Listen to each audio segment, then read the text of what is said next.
አፍሪካና አምባገነን መሪዎቿ በዴቪድ ላምብ ተርጓሚ ነብዩ ኢያሱ 1984 ዓመተ ምህረት ምዕራፍ 7 የቅኝ ግዛት ውርስ። እንቅጩን ልንገርህ፣ የቀድሞው ጊዜ ለአውሮፓውያን በማይታመን ሁኔታ ግሩም ነበር። ሕግ ስላልነበረ ተሳካልን። ሕግ ማለት እኛው ራሳችን ነበርን። ላታም ሌስሊ ሞር የ90 ዓመቱ እንግሊዛዊ መጤ በኬንያ በ1977 የአውሮፓ ቅኝ ግዛቶች በብዛት ነፃ ወጥተው በምስራቅ አፍሪካ አንዲት ትንሽ ሀገር ጅቡቲ ብቻ ቀርታ ነበር። ይቺ ጠፋ ሀገር ለ115 ዓመታት በፈረንሳይ ስር ትተዳደር ነበር። ፈረንሳይ ክልሉን በመቆጣጠር ወደ ሳይጎንና ማዳጋስካር ለሚጓዙት መርከቦቿ ነዳጅ መሙያ ጣቢያ አድርጋት ቆይታለች። ጅቡቲ ማለት በአፋርኛ ቋንቋ ምግብ መቀቀያ ማሰሮ ማለት ሲሆን ይህ ስፍራ አንዳችም የተፈጥሮ ሀብት የሌለውና ፈረንሳይ በየዓመቱ $100 ሚሊዮን ታወጣበት የነበረ ቦታ ነው። 2 ፋብሪካዎች ብቻ ነበሩ በጅቡቲ። አንዱ የኮካ ኮላ፣ ሌላው የፔፕሲ ፋብሪካ ነው። ከጥቂት የጓሮ ቲማቲም በስተቀር ሌላው ሁሉ የምግብ ምርት የሚመጣው ከውጭ ነበር። ጨው ከሆላንድ፣ አትክልትና እንቁላል ከኢትዮጵያ፣ ስጋ ከኬንያ፣ የሚጠጣ ውሃ ከፈረንሳይ ታስመጣለች። የአፋርና ኢሳ ህዝብ ብዛት በጅቡቲ 320 ሺህ ነው። ጅቡቲ የሀገሪቱ ብቸኛዋ ከተማ ስትሆን ጥቂት ቡና ቤቶች አሏት። የፈረንሳይ ወታደሮች ሲቪሎች በቡና ቤቶች በረንዳ ተኮልኩለው በቀኑ ሙቀት በላብ እየሰጠሙ የሸሚዛቸውን ቁልፎች እስከ ወገባቸው ከፍተው የሞተ ቢራ እየተጋቱ ጊዜ ይገድላሉ። ማታም ሙቀቱ አያስተኛም። የአየር መቅዘፊያው አየሩን ለመግፋት ሲያጉረመረም ያድራል። ግን አየሩ በቀላሉ የሚንቀሳቀስ አይደለም። ሁሉም በሙቀቱ ኃይል ፈዞ ሲያዘግም ይውላል። የአፍሪካውያኑን መኖሪያ ክልል ከሌላው ክፍል የሚገድብ አጥር ፈረንሳዮች አሰርተዋል። ይህም የሆነው የፈረንሳይ ፕሬዝዳንት ቻርለስ ደጎል በ1960ዎቹ ጅቡቲን ሲጎበኙ የተቃውሞ ሰልፍ ከተደረገባቸው በኋላ ነው። በጅቡቲ 15000 ፈረንሳውያን ይኖሩ ነበር። ወታደሮች፣ ነጋዴዎች፣ የመንግስት ሰራተኞችና ሌሎችም ይገኙባቸዋል። በ1977 ብዙዎቹ ዕቃዎችን መቀርቀብ ጀምረዋል። ከአገራቸው ውጪ ሌላውን ቤታቸውን ሊለቁ ነው። ኢንዶ ቻይና የነበረውን ቤታቸውን ለቀዋል። የምዕራብ አፍሪካ ቅኝ ግዛቶቻቸውም ሄደዋል። ጅቡቲን በቅርቡ ትሰናበታቸዋለች። ጅቡቲ ነፃነቷን ስትቀዳጅ ፕሬዝዳንት የሆኑት ሐሰን ጉሌድ ኦፕቲዶን በፈረንሳይ የተሰየሙ ናቸው።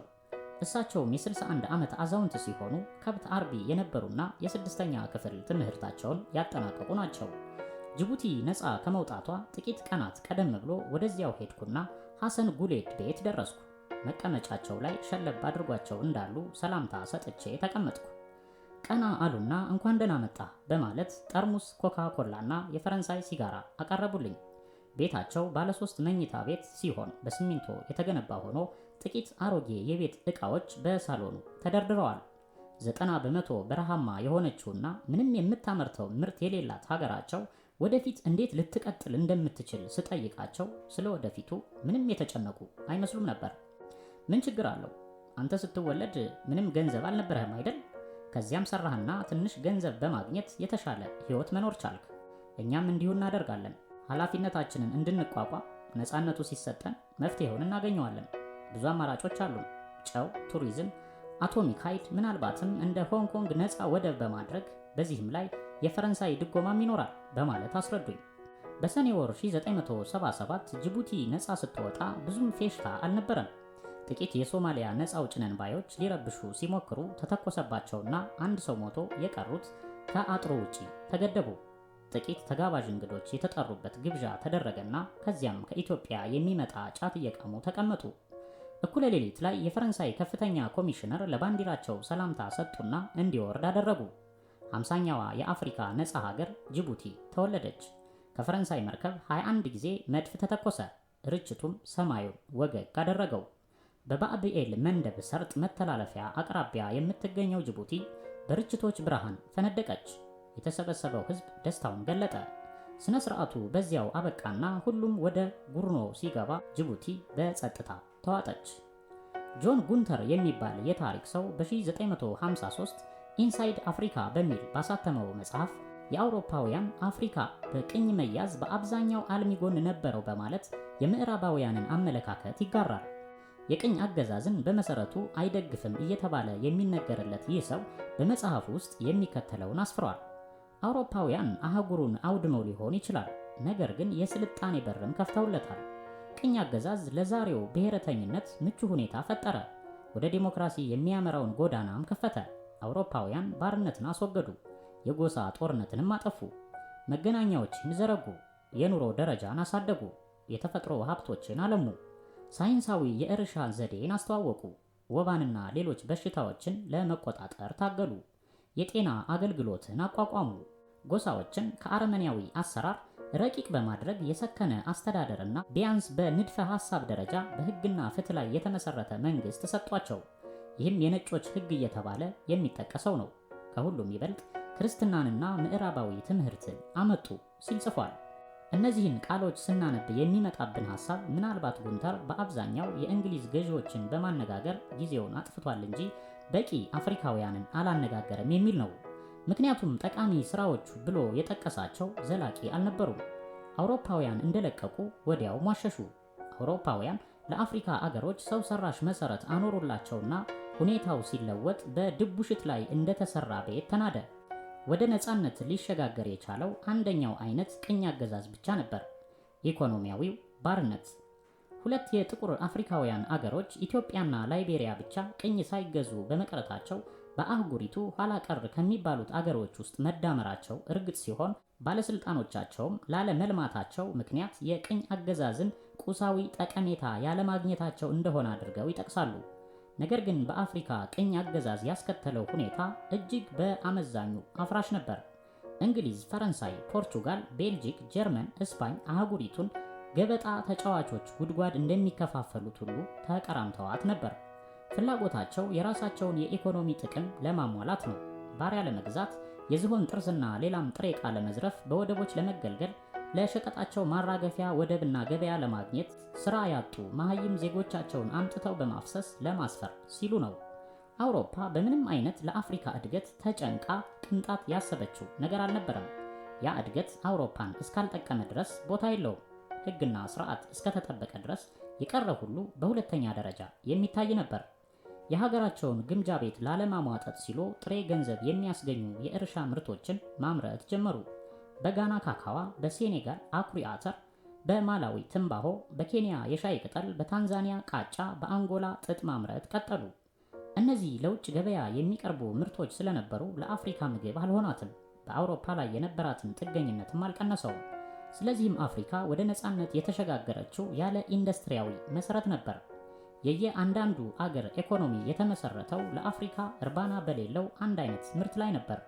ለዚያውም ይህም ቢሆን በዓለም ገበያ ዋጋውን ምዕራባውያን እንዳሻቸው ስለሚያዋዥቁት አስተማማኝ ጥቅም አይገኝበትም። ለምሳሌ በ1977 የደቡብ አሜሪካ ቡና በውርጭ ሲመታ ኬንያ ከቡና ምርት እጥፍ ዋጋ አፈሰችና ዋጋው ዘላቂ መስሏት አያሌ መዋዕለ ነዋይ አፍስሳ የቡና ልማቷን አስፋፋች። ከ2 ዓመት በኋላ ግን ዋጋው ወርዶ ዘጭ በማለቱ የልማት እቅዷ ተናጋ። የአውሮፓ ሀያላን የየአገሮችን ድንበሮች ሲያሰምሩና ሲወስኑ የጎሳዎችን አሰፋፈር ስላልተከተሉና ግድ ስላልሰጣቸው አፍሪካውያንን የባሰ ከፋፈሏቸው። ሀብታምና ድሃ እንዲኖር አደረጉና ለመረጡት ጎሳ በማዳላት ለነሱ የሚስማማ የመሰላቸውን ብሔረሰብ አስተዳደሩን እንዲይዝ በማድረግ እነዚህ በፍጥነት ወደ ብሔራዊ ከበርቴነት እንዲያድጉ፣ ሌላው በድህነት እንዲወሰን አደረጉ። የታደለው ክፍል ለትምህርት ለስልጣንም ምቹ ሁኔታ ስላገኘ ሀብትና ተሰሚነት በማግኘት ስልጣኑንም ለንብረት ማካበቻ ተጠቀሙበት። በጥቂት ሀብታሞችና በብዙሃን ድሃው መካከል ያለው ልዩነት እየሰፋ ሄደ። አውሮፓውያን አፍሪካን ለ500 ዓመት በበላይነት በተጽዕኗቸው ስራ አድርገው ሲመሩ፣ ነጮቹ ይገዙ የነበረው ቅኝ አገዛዝ ለዘላለም የሚኖር አስመስለው ነበር። ፖርቹጊዞች ከ500 ዓመት በፊት ሞዛምቢክንና አንጎላን ሲይዙ ዘላለም የነሱ ሆነው የሚቀሩ መስሏቸው ነበር። የሁሉም ቅኝ ገዢዎች አስተሳሰብ እንዲያ ስለነበር አውሮፓውያን የአፍሪካን ሀገሮች ለብሔርነት ያዘጋጁት ወደ መጨረሻው ነበር። በዚያን ጊዜ በጣም የዘገየ ጅምር ነበር። ስለዚህም ነፃ የሚወጡት አገሮች ለአውሮፓውያን ህብረተሰብ ተብሎ የተዋቀረ ለነሱ ግን የማይበጅ ቢሮክራሲያዊ መዋቅርና የኢኮኖሚ ተቋሞችን መውረስ ተገደዱ። ከአፍሪካውያን ሁኔታ ጋር ሊጣጣም አልቻለም። አፍሪካውያኑ ሰፊ የትምህርትና የስልጠና እድል ስላላገኙ ብቃት አልነበራቸውም። ከ25 ዓመት በፊት አውሮፕላን ሊያበሩ ቀርቶ መኪና አልነዱም።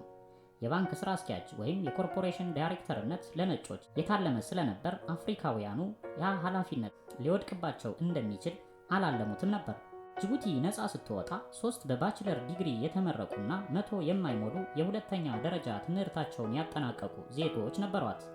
ኮንጎ ደግሞ አንድ ከፍተኛ ደረጃ ያለው የመንግስት ሰራተኛ ብቻ ነበራት። የሞዛምቢክ 90 በመቶ ህዝቧ ማንበብና መጻፍ የማይችል ነበር። ዛይር በበኩሏ ከ25 ሚሊዮን ህዝቧ ውስጥ ከዩኒቨርሲቲ የተመረቁት 1 ደርዘን የማይሞሉ ነበሩ። እንደ ጊኒ ቢሳውና ኬፕ ቨርድ የመሳሰሉት በርካታ አገሮች ደግሞ አንድም አፍሪካዊ የሕክምና ዶክተር፣ የህግ ጠበቃ ወይም የሂሳብ አዋቂ አልነበራቸውም። ምናልባትም ከናይጄሪያ በስተቀር ሌላ የአፍሪካ ሀገር ከንዑስ ከበርቴው የሚመደብ በጥረቱ ተምሮ እዚያ የደረሰ በርካታ ጎልማሳ ያለው አልነበረም። በ1950ዎቹ አጋማሽ የአፍሪካ ለነጻነት መዘጋጀት ጥያቄ ውስጥ የሚገባ አልነበረም። በዓለም የሞራል ሁኔታ ተለውጧል። ቅኝ ግዛቶችን ከነጻነት ተዋጊዎች ጋር እየተቋቋሙ ይዞ መቆየት ወጪው አያሌ ሆኖ ነበርና ከፖርቹጋል በስተቀር አደጋ ተቋቁመው ለመቀጠል የፈለጉ አልነበሩም። እንግሊዝና ፈረንሳይ ሻንጣቸውን ጭነው መውጣትን በመምረጥ ነፃ የሚወጡት አገሮች የካፒታሊዝምን ፈለግ ሳይለቁ እንደሚቀጥሉ ተስፋ አደረጉ። የወረሱትን የምዕራብ የፖለቲካ ስርዓት ተከትለው ኃላፊነትን የሚወጡ አገሮች የመሆን ባህሪ እንደሚላበሱ ተስፋ አሳደሩ። በ1957 የእንግሊዝ ጎልድ ኮስት የጋና ሪፐብሊክ ተብላ የመጀመሪያዋ ከቅኝ ግዛት የተላቀቀች ጥቁር አፍሪካዊት ሀገር ሆነች። በዓመቱ ፈረንሳዊቷ ጊኒ ሁለተኛዋ ሆነች። በ1960 17 አዲስ ሀገሮች 198 ሚሊዮን ሕዝብ ያቀፉ ነፃ ክልሎች ሆነው ተወለዱ። የነፃነት ዓመት እየተባለ የሚጠቀሰው 1960 የእንግሊዝ ጠቅላይ ሚኒስትር በነበሩት ሃሮልድ ማክሚላን የትንቢት ንግግር ተጀመረ። ለደቡብ አፍሪካ ነጮች ምክር ቤት ባሰሙት ቃል ከወር በፊት ከለንደን ከመጣሁ ጀምሮ ያስገረመኝ ጉዳይ የአፍሪካዊነት አስተሳሰብ ጥንካሬ ነው። በተለያዩ ቦታዎች የተለያየ መልክ ይኖራቸው እንጂ በየቦታው እየተከሰቱ ነው። በዚህ አህጉር የለውጥ ነፋስ እየነፈሰ ነው። ወደድንም ጠላንም ይህ እያደገ የመጣው የብሔረተኝነት አስተሳሰብ የፖለቲካ እውነት ነው። ሁላችንም በትክክለኛነቱ ልንቀበለው ይገባል። ብሔራዊ ፖሊሲያችንም ይህን ከግምት ውስጥ ማስገባት አለበት በማለት አስገነዘቡ። ያ ንግግር ከ100 ዓመት በፊት ቢደረግ ኖሮና አውሮፓ አፍሪካን በቅኝ ላለመያዝ ብትወስን ኖሮስ አፍሪካ ዛሬ በምን ሁኔታ ላይ ትገኝ ነበር? በመጀመሪያ የጥንቱ የማሊ ግዛት ዛሬ 9 የደረሱ ሀገሮችን ሁሉ ያጠቃልል እንደነበር ስናስታውስ አፍሪካ ሰፊና ራሳቸውን የቻሉ ክልላዊ ሀገሮች ይኖሯት እንደነበር ማመዛዘን እንችላለን። ይህም እንደ ጀርመንና ጣሊያን በ1800 ዓመተ ምህረት ግዛቶች ማለት ነው። ጠንካራው ቋንቋውንና ባህሉን በደካሞች ላይ ይጭናል። ይህም ዘረኝነትን ይቀንስ ነበር፣ ያለ ደም መፋሰስ ባይሆንም። አፍሪካን በተገቢው ወቅት በፕሬዝዳንቶችና በነገስታት ትመራ ነበር። ከዚህም የብሔራዊ ስሜት ሊከተል ይችል ነበር። በሁለተኛው ደረጃ ቅኝ አገዛዝም ባይኖር አፍሪካ ከእስያ የባሰ ከምዕራባውያን የአስተሳሰብ ተጽዕኖ ልትገለል አትችልም ነበር። ደቾች በደቡብ አፍሪካ ሰፍረው የነጭ የበላይነት መመስረታቸው የሚቀርም አልነበረም። ሚሊዮኖችና በኋላም ነጋዴዎች ከለንደንና ኒውዮርክ እንዲሁም ቶኪዮ መምጣታቸውና ገበያና ጥሬ ሀብት ለማግኘት መሯሯጣቸው የማይቀር ነበር። አፍሪካውያንም ለትምህርት አውሮፓና አሜሪካ በመሄድ ስለ ችግሮቻቸው በመገንዘብ ወደ ሀገራቸው መመለሳቸው የማይቀር ነበር። በእርግጥም ከቅኝ ገዢዎች ያላነሰ ትምህርት ቤቶችን፣ ሆስፒታሎችን ለመገንባት ብቃት ይኖራቸው ነበር። አፍሪካ የአውሮፓን የፖለቲካ ስርዓት መገልበጥ ሳይኖርባት የራሷ አቅጣጫ ይኖራትና አለመረጋጋትን ገና ድሮ ልታስወግድ ትችል ነበር። ከሶስተኛው ዓለም መቆጠሯ የማይቀር ቢሆንም አፍሪካ በራሷ እርምጃ እንድትለማ ብትተው ኖሮ እንደ ጅቡቲ የመሳሰሉ ጥቃቅን ሀገሮች ባልተፈጠሩም ነበር። ቅኝ ገዢዎች አንዳንድ ትምህርት ቤቶችን፣ አውራ ጎዳናዎችን፣ ፖስታ ቤቶችንና ቢሮክራቶችን ትተውላቸው ሄደዋል። ነገር ግን ለአፍሪካ አህጉር ያወረሱት አስከፊ ነገር የዝቅተኝነት ስሜት ነው። ራስን ለማወቅ ግራ የሚያጋባ ስሜት።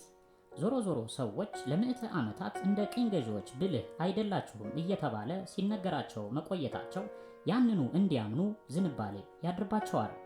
ይህንን ስሜት የኮተኮቱት ሚስዮኖች ናቸው። መጽሐፍ ቅዱስን ሊያስተምሩ ወደ አፍሪካ በመጉረፍ የሕዝቡን ባህልና እምነት ለወጡት። እነዚህ ሚስዮኖች ያስተላለፉት መልእክት አውሮፓውያንና የአኗኗር ዘይቤያቸው የበላይነት እንዳለው የሚወተውት ነው። በዚህም ስብከታቸው ስልጣኔ የሚገኘው ከእነርሱ ጋር ተመሳስሎ ለመኖር በመፍቀድ ብቻ እንደሆነ ተረኩላቸው። በ1972 ኢጣሊያዊው ደራሲ አልበርቶ ሞራቢያ ስለ አፍሪካ በጻፈው መጽሐፍ ውስጥ ሃይማኖት ራሱ አርጅቶና ከተጨባጩ ጋር አልጣጣም ብሎ እንዲሟሽሽ ከመተው ይልቅ በአንድ ጥፊ ለማጥፋት መሞከር አደገኛ ነው። በተለይም ኋላ ቀር ሃይማኖት እምነትም ባህልም ስለሆነ ለመገፍተርና ለመጣል አደገኛ ነው። ለአንድ ሰው ባህላዊ መሰረቱ ሲናድና ሲከዳው እንደ ማየት የከፋ ስቃይ የለም ሲል ገልጿል። ይክፋም ይልማም ሚስዮኖቹ ተልዕኳቸውን አከናወኑ። የክርስትናን ሃይማኖት በመዝራት ስር እንዲሰድ አደረጉ። ስለዚህም ዛሬ ጨቋኝ መሪዎችና ማርክሲስት መንግስታት እንቅፋት ቢደረድሩም በጥቁር አፍሪካ እንደ ቤተ ክርስቲያን ጠንካራ ተቋም ያለ አይመስልም። ይህ ተቋም የምዕራቡ ዓለም ግፊት ቢኖርበትም መሰረቱ ከዚያው ከአፍሪካ ነው። ብዙ ፕሬዝዳንቶችም የክርስትና እምነት ተከታዮች ናቸው። ሚስዮኖች አሁንም በብዛት ወደ አፍሪካ እየጎረፉ ነው። በዛይር ብቻ 5000 ሚስዮናውያን አሉ። በኬንያ 3000 ይደርሳሉ። በብዙ አገሮች ሚስዮኖች ቤተ ክርስቲያኗ ከምትችለው ቁጥር በላይ ይፈለጋሉ። በምዕራቡ ዓለም የቤተ ክርስቲያን እንቅስቃሴ ሲዳከም በአፍሪካ እየተጠናከረ ሄደ። በአፍሪካ የክርስትና ሃይማኖት እየጎለበተ ስለሄደ በ2000 ዓመተ ምህረት አህጉሪቱ በዓለም ከፍተኛ የክርስቲያኖች ቁጥር የሚኖርባት ትሆናለች። በናይሮቢ የሚገኘው አንግሊካን ቤተ ክርስቲያን ተመራማሪ ዴቪድ ባሬት ባቀረበው የዓለም ሃይማኖቶች ጥናት እንደዘገበው በአፍሪካ በየዓመቱ 6 ሚሊዮን ሰዎች የክርስትና ሃይማኖትን ይቀበላሉ። ከነዚህ ውስጥ 2/5ኛው አዲስ አማኞች ሲሆኑ የቀሩት ከክርስቲያን ቤተሰብ የሚወለዱ ናቸው። እስልምና ደግሞ በአፍሪካ በየዓመቱ በ3.6 ሚሊዮን የሚጨምር ሲሆን ከሞላ ጎደል ሁሉም ከእስላም ቤተሰብ በመወለድ የዚያ ተከታዮች የሚሆኑ ናቸው። በአፍሪካ የክርስቲያኖች ቁጥር የመብዛቱን ያህል የእምነታቸው ጥንካሬ ጥያቄ የሚያስከትል ነው። እንደሚመስለኝ ቤተ ክርስቲያን ተከታይ ያገኘችው ዘመናዊነት በማሳየቷ ከኋላ ቀርነት የተላቀቁ እየመሰላቸው ነው።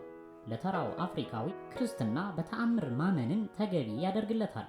ያም ብዙውን የተጨነቀ አፍሪካዊ ይስበዋል። ቤተ ክርስቲያን 5 ሚሊዮን የሚበልጡ የአፍሪካ ስደተኞችን ለመርዳት ምን ያህል እጇን ዘርግታለች? በድርቅና በረሃብ እንዲሁም በበሽታ የተጎዱትን ለመርዳትስ የቱን ያህል ጥረት አድርጋለች? የሚሉትን ጥያቄዎች በሚመለከት ጠቃሚ ድጋፍ መስጠቷን መመለስ ቢቻልም ከስረ መሰረቱ ጀምሮ የአፍሪካ ቤተ ክርስቲያናት ለነጮች አገዛዝ መሳሪያ በመሆን መስራታቸው የማይካድ ነው። ቤተ ክርስቲያናት የአፍሪካ አገሮች ከቅኝ ግዛት ለመላቀቅ ባደረጉት ትግል ንቁ ተሳትፎ አላደረጉም። ምክንያቱም በአፍሪካ የተመሰረቱት የነጭ ሚስዮናውያን ቄሶች በአቀራረባቸው፣ በአስተሳሰባቸው ዘረኛ ስለነበሩ ነው። ከዚህም በቀር የተለያዩ የአፍሪካ አምባገነን መሪዎች ለምሳሌ በኡጋንዳ፣ በሩዋንዳ፣ በቡሩንዲ፣ በማዕከላዊ አፍሪካ ወዘተ በሺህ የሚቆጠሩ አፍሪካውያንን ሲጨፈጭፉ የተቃውሞ ቃል አልተነፈሱም። ምክንያቱም አፍሪካውያንን መግደል ልማዳቸው ነው የሚል አስተሳሰብ ስለተጠናወታቸው ነው። የክርስቲያን ሃይማኖትን ባናላብሳቸው ኖሮ ምን ይደራረጉ እንደነበር ለማሰብ ይዘገንነኛል በማለት በቡሩንዲ የሚገኙ አንድ አሜሪካዊ ሚስዮናዊ አጫወተኝ። በደቡብ አፍሪካም ቤተክርስቲያን የምታስተምረውን እምነት ራሷም አልተከተለችው። ምክንያቱም በዘረኛው መንግስት ፖሊሲዎች ብዙዎቹ 10ቱ ቃላት ወንጌል ሲጣሱ ቃል አልተነፈሰችም። በቅርቡ አንድ የደቡብ አፍሪካ የፕላስቲክ ፋብሪካ ምክትል ስራ አስኪያጅ ሞተና ለቀብሩ ነጮችም ጥቁሮችም ህንዶችም ያሉበት ብዙ ህዝብ በቤተ ክርስቲያን ለጸሎት ተሰበሰበ። በዚህ አይናቸው የቀላው ነጭ ቄስ ጥቁሮች ካልወጡ ምንም ስርዓተ ጸሎት አይካሄድም በማለት ተናገሩ። ቤተ ክርስቲያኑ ለነጮቹ ብቻ የሚያገለግል ስለነበረ ነው። በኋላም የሟቹ ባለቤት ሮቢና ስሚዝ ነጮችም ጥቁሮችም ከቤተ ክርስቲያን እንዲወጡና ቄሱ ብቻቸውን እንዲቀሩ አድርገው በሜዳ ላይ በሌላ የሃይማኖት ሰው ስርዓተ ጸሎት ተደርጎ እንዲለያዩ አደረጉ። በዚህ አይነት ራሳችንን ክርስቲያን አድርጎ መቁጠር እንችላለን ሲሉ ሚስስ ስሚዝ ነቀፉ። በደቡብ አፍሪካ ተመሳሳይ የክርስትና ሃይማኖት እምነት የሚከተሉ ጥቁሮችና ነጮች አንድ ላይ መሰብሰብ አይችሉም። ጥቁሮች ሌላ ቤተ ክርስቲያን እየሰሩ ለብቻ ይሰበሰባሉ። በ1974 የሲኖዶሱ ስብሰባ የደች ቤተ ክርስቲያን የይስሙላ ያህል በዘረኝነት ላይ የተመሰረተ ስብከቷን እንድታቆም ተወሰነ። በዚህም ምክንያት ከዚያ ወዲህ ለስሙ ያህል የዘር እኩልነት ትደግፋለች፣ ነገር ግን አዲስ ኪዳን የህዝቦችን በተለያየ ቀለማቸውና ዘራቸው ተለያይተው ስርዓተ ጸሎት እንደሚያደርጉ መደንገጉ ኃጢአት አይደለም በሚል ዘረኝነት ተቀባይነት ያለው ሞራላዊ ስርዓት እንደሆነ ተቀብለውታል። በምዕራብ አፍሪካ በሴኔጋል የአትላንቲክ ውቅያኖስ ጠረፍ ጎሬ የምትባል ትንሽ ደሴት አለች። በዚች ደሴት ቅኝ ገዢዎች የፈጸሙት ግፍ አሻራና ጠባሳ በጉልህ ይታያል። የጎሬ ደሴት ጎዳናዎች አቧራማና ጠባብ ናቸው። ወደ ኮረብታው የሚወስደውን ዙሪያ ጥምጥም መንገድ ተከትለን ስንጓዝ አፋፉ ላይ ፊቱን ወደ ባህሩ ያዞረ የጥንት ሰባራ መድፍ እናገኛለን። መድፍ አጠገብ ከ200 ዓመታት በፊት በደቾች የተገነባ አሮጌ ሕንፃ ይገኛል። የምድር ቤት ክፍሎቹ ጸጥታ ሰፍኖባቸው ይታያሉ። የባህሩ ሞገድ ከግድግዳቸው ጋር ይላተማል። በመስኮቶቻቸው የአትላንቲክ ውቅያኖስ ከአድማስ አድማስ ወለል ብሎ ይታያል። በሚሊዮን ለሚቆጠሩና ወደ አሜሪካ ለተወሰዱ አፍሪካውያን ነፃነታቸው ያበቃውና ባርነት የጀመረው በዚህ ቦታ ነው። ዛሬ በአሜሪካ ከፍተኛ ቁጥር ያላቸው ጥቁሮች ምንጅላቶች እንደ ከብት እየተነዱ በባርነት የተጋዙት ከዚህ ስፍራ ነበር። በዚህ ጨለማ ቤት ውስጥ አረቦች ጥቁሮቹን እያጎሩ እንደ ከብት ሲሸጡ ሲለውጡ ኖረዋል። የአውሮፓ ባሪያ ገዢዎችም መርከባቸውን እያስጠጉ ምርጥ ባሮችን ይሸምቱ ነበር። ባሮች በዚህ ህንፃ ምድር ቤት ከግድግዳው ጋር እንደ ከብት በሰንሰለት ታስረው ገዢ እስኪያገኙ ይቆያሉ። ከዚያም በመርከብና በጀልባ ረጅሙን የባህር ጉዞ አጠናቀው ባሪያ አሳዳሪ ጌታ የሚሆናቸው ግለሰብ ዘንድ ይደርሳሉ። አፍሪካውያኑ በአህጉራቸው የመጨረሻዎቹን ሳምንታት የሚያሳልፉት እዚህ ቦታ ነው። ከባሪያ መነገጃ ቢሮ ዝቅ ብሎ በሚገኘው መመዘኛ ክፍል የባሮቹ ጡንቻ፣ የሴቶቹ ጡትና የህፃናቱ ጥርስ ይመረመራል። የሰው ልጅ የሚለካበት መመዘኛው ጡንቻ፣ ጡት፣ ጥርስ ነበር ማለት ነው። ስለዚህ በዚህ ቆይታቸው ባሮቹን እንደ ከብት በማድለብ እያንዳንዱ ቢያንስ 70 ኪሎ ግራም እስኪመዝን ይቀለባሉ። በህመም ወይም በሌላ ምክንያት ክብደታቸው የሚፈለገው ደረጃ ላይ ሊደርሱ ያልቻሉት በአረብ ዶክተሮች ውሳኔ ዋጋ እንደሌላቸው ተቆጥረው በጓሮ በር በኩል ወደ ባህር ይጣሉና በአሳ ነባሪ እንዲበሉ ይደረጋል። የአሳ ነባሪ ራት ይሆናሉ። የአመራረጡ ሂደትና አፈጻጸም ከ200 ዓመት በኋላ በሁለተኛው የዓለም ጦርነት በናዚዎች የተደረገው አይነት ነው። ወደ ጎሬ ደሴት ከአሜሪካውያን ቱሪስቶች ጋር ሄጄ እንደተመለከቷት ዛሬ ጸጥታ የሰፈነባትና ምንም ወንጀል የማይፈጸምባት ደሴት ናት። 500 የሚደርሱ ሰዎች ሲኖሩባት መኪናዎች የሉም። የአፍሪካ ህፃናት እንደተመለከቱን ወደኛ እየሮጡ መጡና ጥቁሮች ቱሪስቶችን ባሪያ ተብላችሁ የተሸጣችሁበትን ቤት ላሳያችሁ እያሉ በየእግራችን ስር ይሽከረከሩ ጀመር። የባሪያ መሸጫው ቤት ከጥቂት ዓመታት በፊት ሙዚየም ሆኗል። የሙዚየሙ ኃላፊ ጆሴፍ ናዲያ አቀባበል አደረገልንና አስጎበኘን። የውቅያኖሱ ማዕበል ዛሬም የህንፃውን ግድግዳ ይለትማል። ከ200 ዓመት በፊት ከእኔ ጋር ያሉት ጥቁር አሜሪካውያን ቱሪስቶች ምንጅላቶች በዚህ ቤት ታጉረው በሚሸጡበት ጊዜም የባህሩ ሞገድ እንዲሁ ከግንቡ ጋር ሲላተም ነበር። ያን ጊዜ ፋይቭ ብራዘርስ፣ ዲያኔ፣ ሬጂ እና ኮክ የተሰኙ መርከቦችና ሌሎችም ከዚህ ስፍራ ባሮችን ሲያጓጉዙ ነበር። ለዘለቄታው ከተወሰዱት ባሮች ውስጥ ከ7ቱ አንዱ በባህር ጉዞ ላይ ይሞት እንደነበር ይነገራል። በጎሬ ደሴት የባሪያ መገበያያው ህንፃ በዚህ መልኩ በታሪክ መታሰቢያነት የተጠበቀ ቢሆንም በሌሎች የአፍሪካ አገሮች ግን ተመሳሳይ ቤቶች አርጅተውና ፈራርሰው እንዲወድቁና የታሪክ ቅርስነታቸው እንዲጠፋ ሆን ተብለው ተትተዋል። ለምሳሌ በዛንዚባር ደሴት ባሮች በጨረታ ይሸጡበት የነበረው የድንጋይ ግንብ አዳራሾች ዛሬ የአትክልትና ፍራፍሬ መሸጫ መደብሮች ሆነዋል። በጋና ደግሞ በተሸጡ ባሮች መተላለፊያና መቆጣጠሪያ የነበሩት ማማዎች እየፈራረሱ ናቸው። በናይጄሪያም የቀረ ነገር ቢኖር ጥቂት የባሮች ማሰሪያ ሰንሰለቶች የነበሩና ሀብሎችን ከግድግዳው ጋር ለማሰር የተጣበቁ ብረቶች ብቻ ናቸው። በሴራሊዮን ባሮች ነፃነታቸውን በማወጅ ስብሰባ ያደርጉበት የነበረ ግዙፍ ዛፍ ዛሬም በዋናው አደባባይ መሃል ይገኛል። ነገር ግን ማንም ለታሪክ አሻራነቱ ግምት አይሰጠውም። በዚህም የተነሳ የአፍሪካ ህፃናትና አዲሱ ትውልድ የቆየ የባሪያ ሽያጭ ታሪኩን በጎላ መልኩ ሳይሆን በጥቂቱ በእርግማን መልክ ብቻ እንዲያውቅ የተተወ ነው። ብዙ አፍሪካውያን ማስታወስ የማይፈልጉት የታሪካቸው አንዱ ምዕራፍ ነው። ጥቁር አሜሪካዊ ጎብኚዎች ስለ ጥንቱ አባቶቻቸው አሻሻጥን ሲያስረዳቸው ቤተ ክርስቲያን እንደገባ ሰው በጸጥታ ያዳምጣሉ። ንዲያም እያዘዋወረ በየክፍሉ ለ300 ዓመታት ስለተካሄደው የባሪያ ሽያጭ ሁኔታ አስረዳን። የሰው ልጅ እንደ ዕቃ በሰንሰለት ታስሮ እየተጎተተ እንዴት ይሸጥ እንደነበረ የፍርድ ቤት አቃቤ ሕግ አይነት ገለጣ አደረገልን። ለማምለጥ የሞከሩ ባሮች ቋንጃቸው እንደሚሰነከልና ጅማታቸው ተስቦ ተበጥሶ አንካሳ እንዲሆኑ እንደሚደረግ አስረዳን። እየጮሁ የሚያስቸግሩ በብረት ቀለበት ከንፈራቸው ይለጠጥና አፋቸው ይታሸግ ነበር። ከኒውዮርክ የመጡት አንድ ጎብኚ ጌራልዲን ፌር እንዲህ ሲሉ የተሰማቸውን ገለጡልኝ። ምን እንደሚሰማኝ ለማወቅ ገና ብዙ አላብሰለሰልኩትም። ሆኖም በታሪክ ከሚያስተምሩን ብዙ ልዩነት አለው። ሲነግሩን የኖሩት ግማሹን እንኳን አይሆንም። እዚህ በአይን እያዩ የመረዳቱን ያህል የሚሆን የለም። ምዕራብ አፍሪካን ማየት፣ የጎሬን ደሴት መመልከት ለእኔ ማንነቴን እንድረዳ ስረ መሰረት ያለኝና ቅድመ አያቶቼ የመነጩበት የራሴ እናት ሀገር እንዳለኝ በጥልቀት እንድገነዘብ አድርጎኛል ብሎኛል። ትክክለኛው ቁጥር ተመዝግቦ ባይገኝም ከ16ኛው እስከ 19ኛው ምዕተ ዓመት ከምዕራብ አፍሪካ ወደ አሜሪካ የተወሰዱት ባሮች ቁጥር ከ10 ሚሊዮን እስከ 15 ሚሊዮን እንደሚደርስ ይታመናል። በ1790 የባሪያ ንግድ ስለተጧጧፈ በዓመት 70 ሺህ ያህል አሜሪካ ይራገፉ ነበር። ከምስራቅ አፍሪካ ደግሞ ከ1770 እስከ 1896 የባሪያ ሽያጭ ቀጥሎ እስከ 3 ሚሊዮን ሊደርሱ የሚችሉ ባሮች በአብዛኛው ወደ መካከለኛው ምስራቅ ተወስደዋል። አንዳንድ የታሪክ ጸሐፊዎች በጠቅላላ ከአፍሪካ በሽያጭ የተጋዙት ባሮች ቁጥር 50 ሚሊዮን እንደሚደርስ ይናገራሉ። ባሪያ አሳዳሪነት በአሜሪካ እንደ ተቋም የተመሰረተው ዘግይቶ ነው። የመጀመሪያዋ ባሮች የጫነች መርከብ ዩናይትድ ስቴትስ የደረሰችው በ1619 ሲሆን እስከ 1681 ድረስ በአሜሪካ 2000 ባሮች ብቻ ነበሩ። በአሽከርነት የተወሰዱ የአውሮፓውያን ቁጥር ደግሞ 6000 ነበረ። ሆኖም አሜሪካ ለጥጥ እርሻ፣ ለትንባሆ ተክልና ለሸንኮራ ተክል ልማት ብዙ ርካሽ የሰው ጉልበት ስላስፈለጋት የባሪያ ንግድ ወዲያው ተፋፋመ።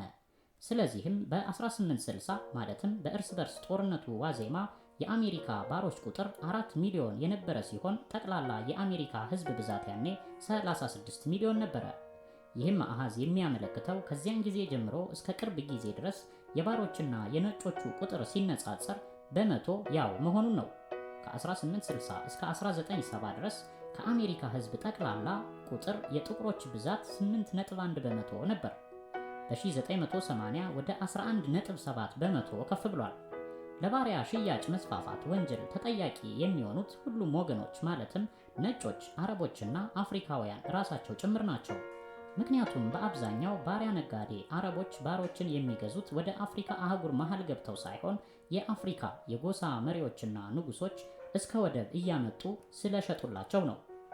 የአፍሪካ ንጉሶችና የጎሳ መሪዎች ደግሞ ይህን ያደረጉት እየተለወጠ በሚሄደው ዓለም ውስጥ አንዳንድ የሚያጓጓቸውን ነገሮች ማለትም እንደ ልብስ፣ ጌጣጌጥ፣ ሲጋራ፣ መጠጥ፣ ጠመንጃ፣ ብረታ ብረት ወዘተ የመሳሰሉትን ለማግኘት ህዝባቸውን መለወጫ ስላደረጓቸውና ለሽያጭ ስላቀረቧቸው ነበር። ይህም የባሪያ ንግድ በአህጉሩ መሃል ያሉ ንጉሶችን ሀብታም ሲያደርጋቸው፣ በወደብ ዳርቻ ደግሞ አዲሱን የአፍሪካውያን ነጋዴዎች ወደብ ፈጠረ። በዚያን ዘመን በአፍሪካ ውስጥ በነበሩ ጦርነቶች ለሀብትና ለስልጣን ሲባል የሚካሄዱ ነበሩ። የመሬት ኢኮኖሚያዊ ጥቅም ዝቅተኛ ነበር። ምንም እንኳን የግዛት ማስፋፋትና የተፈጥሮ ሀብቶችን መቆጣጠር ጠቀሜታው ባይናቅም በዚያ ዘመን ዋናው የጥንካሬ መለኪያ የሰው ኃይል ነበር። በዚህም የተነሳ የጦርነቶች ዓላማ ተጨማሪ መሬት ለመቆጣጠርና የቆየ ቂምን ለመበቀል ከመሆኑ ሌላ የተከታዩን ህዝብ ቁጥር ለማብዛትም ነበር። በባርነት የሚሸጡት ጥቁሮችም በአብዛኛው በጦርነት የተማረኩ ነበሩ። የቀሩት ደግሞ ወንጀል የፈጸሙ፣ ዕዳ ያልከፈሉና ሌሎች በተለያዩ ምክንያቶች ያፈነገጡና የተናቁ ሰዎች ነበሩ። አንዳንዶችም ሳያውቁ የጎሳቸውን ክልል አልፈው በመገኘት የተማረኩ ምስኪኖች ናቸው። ያም ሆነ ይህ ባሪያ ሽያጭን ያመጣው ራሱ አፍሪካዊ ነው ማለት ይቻላል። የራሱን ሰዎች እየያዘ ለአረቦች ይሸጥ ይለውጥ ጀመር። አረቦች ደግሞ በተራቸው ለአውሮፓውያን መሸጥ ጀመሩ። ስለዚህ የዚህን አሳፋሪ ተግባር ኃላፊነት ሶስቱም ተካፋይ ናቸው። አውሮፓውያን በበኩላቸው ባሮችን ለመሰብሰብ የቻልነው በአፍሪካ የተለመደ የእርስ በርስ ጦርነት ምክንያት ነው ይላሉ። አረመኔ ንጉሥ ከሚገድለው የሰለጠነ ክርስቲያን ባሪያ አሳዳሪ ማግኘቱ ይሻለዋል ቢሉ የተሻለ ይሆን ነበር። አብያተ ክርስቲያናት የሰው ልጅ መሸጥ መለወጥ ሞራላዊ ወንጀል ብለው አልኮነኑም። በአውሮፓ ከ1700 ጀምሮ አልፎ አልፎ ተቃውሞ ቢሰማም የአንድ አህጉር የሰው ኃይል ሀብት ሲዘረፍ ተከታታይነት የነበረው ክርክር አልተሰማም። የሚያስደንቀው ደግሞ ባሪያ ሽያጭን ለማስቀረት እርምጃ የተወሰደው በአፍሪካ ውስጥ ሳይሆን ከአፍሪካ ውጭ መሆኑ ነው። በ1803 ዴንማርክ ዜጎቿን ከባሪያ ንግድ እንዲታቀቡ ከለከለች። እንግሊዝ ደግሞ በ1807 ተመሳሳይ እገዳ አወጣች። አሜሪካ በበኩሏ በ1808፣ ፈረንሳይ ደግሞ በ1818 ተመሳሳይ እርምጃ ወሰዱ። ያም ሆኖ ግን አሜሪካ ባሪያ መግዛቷን ቀጠለች። አፍሪካውያንና አውሮፓውያን ይህን ከፍተኛ የገቢ ምንጭ መዝጋት ስላልፈለጉ የባሪያ ሽያጭ በመላው ዓለም ቀጠለ። እንግሊዝ ግን አቋሟን አጠንክራ ውሳኔዋን ተግባራዊ በማድረግ ባሪያ የሚያጓጉዙ መርከቦችን ለማስቆምና ለመፈተሽ 20 የጦር መርከቦች በምዕራብ አፍሪካ ዳርቻ በማሰማራት ተጽዕኖ ማድረግ ጀመረች። በዚህም እንቅስቃሴ ከ1825 እስከ 1865 እንግሊዝ 1287 መርከቦችን በማሰር 130,000 ባሮችን ነፃ አውጥታለች። እንዲያም ሆኖ በዚያው ጊዜ ውስጥ 1,400,000 ባሮችን የያዙ መርከቦች ሾልከው ለማለፍና አሜሪካ ለማራገፍ ችለዋል። ለባሪያ ሽያጭ መቆም ወሳኝ ጉዳይ የሆነው የአሜሪካ የእርስ በርስ ጦርነትና በዚያም ፍጻሜ የባሮች ነፃነት መታወጁ ነው። ከዚያ በኋላ የቀሩት ባሪያ ገዢ አገሮች ኩባና ብራዚል ብቻ ስለነበሩ ሁለት ገበያዎች ብቻ መቅረታቸው ለነጋዴዎች አስጊ ስለሆነ ተዳከመ። ስለዚህ በአፍሪካ አንድ አሳዛኝ የታሪክ ወቅት ተደመደመ። ወዲያው ደግሞ ሌላው ጭቆናና አፈና ቅኝ ግዛት በሚል ስያሜ ይጀምራል። ባሪያ ሽያጭ የኋላ ኋላ በአፍሪካ ላይ ስላስከተለው ችግር የቀረበው ዝርዝር አላጋጠመኝም እንጂ በመሰረቱ 50 ሚሊዮን ሕዝብ አብዛኞቹ ወንዶችና በዕድሜ ወጣትና ጎልማሳ የሆኑ ማጣቷ ያደረሰባት ጉዳት ቀላል አይሆንም። ይህ የሰዎች ገፈፋ በአፍሪካ እስከ ዛሬ ኢኮኖሚያዊ፣ ፖለቲካዊና ማህበራዊ ተጽዕኖ ማስከተሉ እውነት ነው። በአፍሪካ የሰው ቁጥር መቀነስ በኢኮኖሚው ላይ ያስከተለው ችግር ቀላል ነው ሊባል ይቻላል። ኢኮኖሚዋ ከእጅ ወዳፍ በመሆኑና በዚያው የቀሩት ሴቶችም በብዛት መውለድ ስለቀጠሉና በቂ መሬትም ስላላቸው አልተጎዱም ይባል ይሆናል። ሆኖም አፍሪካ ጠንካራ ጡንቸኛ ዜጎቿን ተዘርፋለች። ቤተሰቦች በዚሁ ምክንያት ተበታትነዋል። ጎሳዎችም ጦረኞቻቸው የደረሱበት ጠፉባቸው። ነጮቹ አስፈሪ ኃያልና የበላይ ሆነው ታዩ። ጨካኝ ስለነበሩ ተፈሩ፣ ኃይለኛም ስለነበሩ ተከበሩ። ይህ ሁኔታ መፈጠሩ በአፍሪካውያን ላይ ያሳደረው የስነ ልቦና ተጽዕኖ እጅግ አጥፊ ነው። አውሮፓ ቅኝ ግዛቷን ማስፋፋት ስትጀምር በአረብ አፍሪካ ጠንካራ የመከላከል ተቃውሞ ገጠማት። ፈረንሳይ ቱኒዚያን ለመቆጣጠር 30,000 ወታደር አስፈለጋት። እንግሊዝ ሱዳንን ለመቆጣጠር 12 ዓመት ያህል የጦርነት አደጋ አልተለያትም። ጥቁር አፍሪካ ግን ለነጭ ገዢዎቹ በተሎ እጅ መስጠቱ የሚያሳፍር ነበር። ያለ ትግልና ጦር ሳትሰብቅ ቀስት ሳታቃና እጅ ሰጠች። አፍሪካ ከውጭው ዓለም ጋር ባላት ግንኙነት የመጀመሪያዎቹ የጥርጣሬና የዝቅተኝነት ዘሮች ተዘሩ። አፍሪካ ቀድሞውኑ የባሪያ ንግዷን ተቃውማ ብትቋቋም ኖሮ የቅኝ አገዛዝ ዘመን ወደ ጠረፎቿ ባልተስፋፉም ነበር። ይህም ሆነ የአፍሪካ ታሪክ ሂደት ተለወጠ። አንድ ጊዜ ከአንድ ጋምቢያዊ የመንግስት ሰራተኛ አብዱላ ሴካ ጋር ሩትስ የሚለውን መጽሐፍ የጻፈው አሌክስ ሃሊ ስረ መሰረቱን ወዳጠናበት ጃፋር ወደ ተባለች ስፍራ በጋምቢያ ወንዝ ላይ በጀልባ ስንጓዝ አመለካከቱን አጫወተኝ። አንዳንድ ጊዜ ተቀምጬ ሳስብ ከ200 ዓመት በፊት ተወልጄ ቢሆን ኖሮ የኔና የቤተሰቤ ህይወት ምን ይመስል እንደነበር አሰላስላለሁ። ልገምተው አልችልም። ምናልባት አንድ ሰው እኔን ራሴን ወይም ልጆቼን ለመሸጥ ይሞክር ይሆናል። ወይም እኔ ራሴ ሌላውን በመሸጥ በለውጡ መጠጥ ወይም ጌጥ ገዛበት ይሆናል።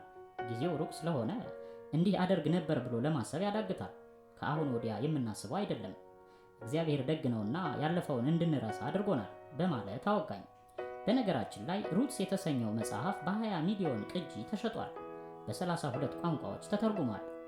አፍሪካ የጥንቱን ልትረሳ አትችልም። 25 ሚሊዮን የአሜሪካ ጥቁሮችን አፍሪካ የሩቅ እናት ሀገራቸው እጆቿን ዘርግታ ልጆቿን የምትጣራና የጥቁርን ክብር፣ የባህልን ፍቅር፣ የእኔነትን መታወቂያቸውን ለማላበስ ቃል የምትገባላቸው ስለሆነች የጥንት መሰረቷን አይረሱትም። ባለፉት 10 ዓመታትም በ10 ሺዎች የሚቆጠሩ ጥቁር አሜሪካውያን ይህን ጥሪዋን መልሰዋል። በዚያ ጊዜ ራስን ከመውቀስና ራስን ከመጥላትም በራስ መኩራትን፣ በራስ መደሰትን፣ የጥቁር መሰረታቸውን የማድነቅን አመለካከት አጎለበቱ። ወደ አፍሪካ መመለስ ለአንዳንድ አሜሪካውያን ያስደስታቸዋል፣ ለሌሎችም በህልም ዓለም ከመኖር ይገላግላቸዋል። ዞሮ ዞሮ ሁሉም የሚስማሙበት ግን አፍሪካ እናት ምድራቸው ስትሆን ዩናይትድ ስቴትስ ደግሞ ቤታቸው መሆኗን ነው። በምዕራብ አፍሪካ ለዓለም ጤና ድርጅት 20 ያህል የጤና ፕሮግራሞችን ሲያስፈጽሙ ለብዙ ዓመታት በዚያው የቆዩት አሜሪካዊ ዶክተር ዴቪድ ፍሬንች ከልምዳቸው የተገነዘቡትን አጫወቱኝ። በመጀመሪያ ደረጃ እንደ አሜሪካዊ፣ ሁለተኛ ደረጃ ደግሞ እንደ ጥቁር ነው የምንታየው። ከ9 ዓመት በፊት አፍሪካን መጀመሪያ ስጎበኝ አፍሪካውያን ጥቁር አሜሪካውያንን የሚንቁ መስሎ ተሰማኝ። አሜሪካ ሄደን ስለቀረንና ለ300 ዓመታት በዚያው ስለቆየ ተጠርጣሪ ሆነናል። አሁን ሳጤነው ግን አፍሪካውያን የተማሩ ጥቁሮች የት ናቸው ያሉት የሚል ጥያቄ እያነሱ ነው። ዩናይትድ ስቴትስ ያሉት ከሆኑ ለምን መጥተው የእድገት ጥረታችንን አያግዙም እያሉ ናቸው። አባባሉ ተገቢ ቢሆንም ጥቁር አሜሪካውያን በብዙ አገሮች ተቀባይነታቸው እስከዚህም አይደለም።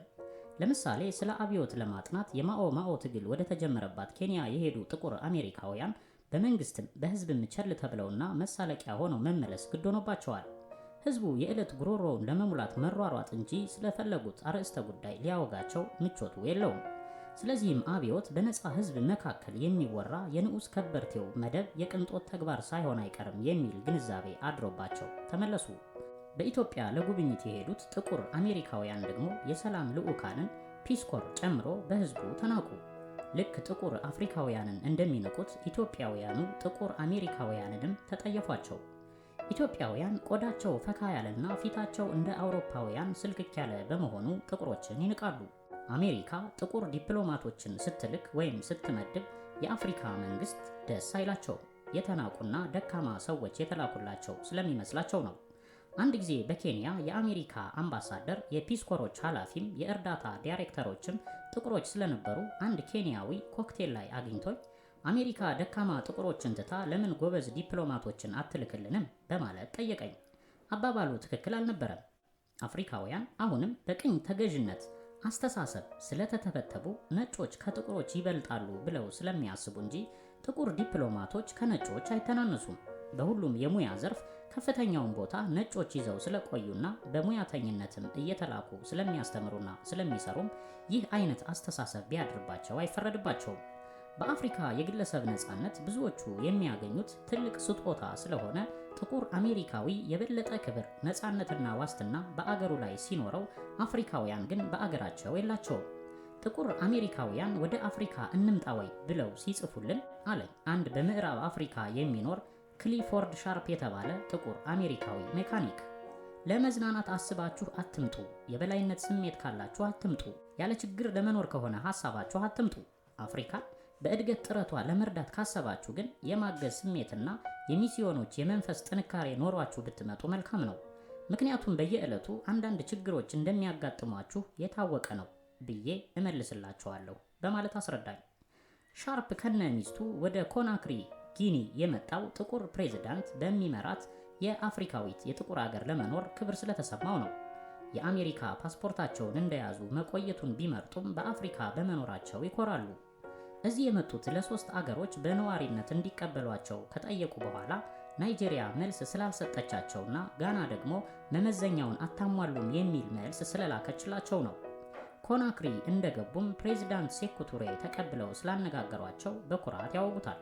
ስለ ፖለቲካ ግድ ስለሌላቸው ብዙም አይጨነቁም። በኬንያ የባህር ጠረፍ በሞምባሳ የበልግ ወራት ሲገባደድ እንቅስቃሴ ይቀዘቅዛል። የሚተነፍሱት አየር ያጥራል፣ ይወብቃል።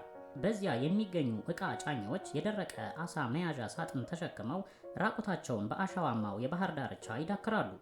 ከፍ ብለው የቆሙት የእንጨት ጀልባዎች ላይም የህንዶቹ የመጨረሻ የወቅቱ አሳ ጭነው ወደ ህንድ ለመጓዝ በጉጉት ይጠባበቃሉ። የእንጨት ጀልባዎች በሰሜን ህንድ ውቅያኖስ ሲመላለሱና አፍሪካን ከህንድና ከፋርስ ባህረ ሰላጤ አገሮች በንግድ ሲያገናኙ ኖረዋል። በጥንት ጊዜ እነዚህ ጀልባዎች ወደ አፍሪካ ጠርሙሶችና የብረታ ብረት ውጤቶች እያመጡ ሲመለሱ ደግሞ ባሮች የዝሆን ጥርስ፣ የእንስሳት ቆዳዎችና የደን ውጤቶች ይዘው ወደ አረቢያ ይመለሱ ነበር። በዚህ ቦታ ጥንት ፖርቹጊዞች የሰሩት መመልከቻ ከፍታ ቦታ ላይ ያለ ሲሆን በ14ኛው ምዕተ ዓመት የተገነባ ነው። ባለጀልባዎቹ እዚያ ሲደርሱ ከመመልከቻው ላይ ባንዲራ እያውለበለቡና ከበሮ እየደለቁ ይቀበሏቸዋል። ባለጀልባዎቹም እንደደረሱ በደስታ እጃቸውን ዘርግተው አምላካቸውን እያመሰገኑ ቀደም ብለው ደርሰው የሚጠባበቁ ጓደኞቻቸው ጋር ሰላምታ ይለዋወጣሉ። ይህ የሞምባሳ ወደብ ከዳር እስከ ዳር በጀልባዎች ስለሚጨናነቅ የውቅያኖሱን ውሃ ለማየት ያዳግታል። እስከ 1945 ድረስ በየዓመቱ ከ400 የሚበልጡ ጀልባዎች ይጎበኙታል። በኋላ ግን የንግድ መስመሮችና ገበያዎች ተለወጡ። የትራንስፖርት መገልገያዎች ወደ አውሮፕላን ተቀየሩ። ፈጣን የሞተር ጀልባዎችና መርከቦች ተሰማሩ። ስለዚህም የእነዚህ የእንጨት ጀልባዎች ቁጥር እየቀነሰ መጣ። ዛሬ 5 ሳምንት የሚወስደውን ከኩዌት ወይም ከቦምቤ ሞምባሳ ጉዞ የሚያደርጉት በዓመት ከ12 የማይበልጡ የእንጨት ጀልባዎች ናቸው። እንደ ቀድሞ በሆታ የሚቀበሏቸው ባለጀልባ በሌለበት ጸጥ ያለ ወደብ በቀስታ ይጠጋሉ። ጊዜው አልፎባቸዋል። በታሪክ ያላቸው ሚና ግን እንደተጠበቀ ነው። ምክንያቱም እነዚህ ጀልባዎች የአፍሪካን ባህሪ በመለወጥ አስተዋጽኦ ያደረጉ ሌሎች የውጭ ህዝቦች ተምሳሌት ናቸው። እስያውያን በአፍሪካ እስያዊ የሚባሉት ጠየም ያለ ቀለምና ሉጫ ፀጉር ያላቸው ሲሆኑ ህንዶችን፣ ፓኪስታኖችንና ሌሎችንም ያጠቃልላል።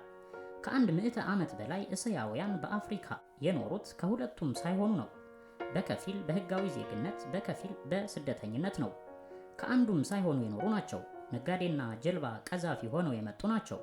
አንዳንዶቹም ለአውሮፓውያን በአሽከርነት የመጡ ሲሆኑ አውሮፓውያንም ሆኑ አፍሪካውያን በወዳጅነት አልተቀበሏቸውም። አውሮፓውያኑ በንቀት፣ አፍሪካውያኑ ደግሞ በጥርጣሬ ይመለከቷቸዋል።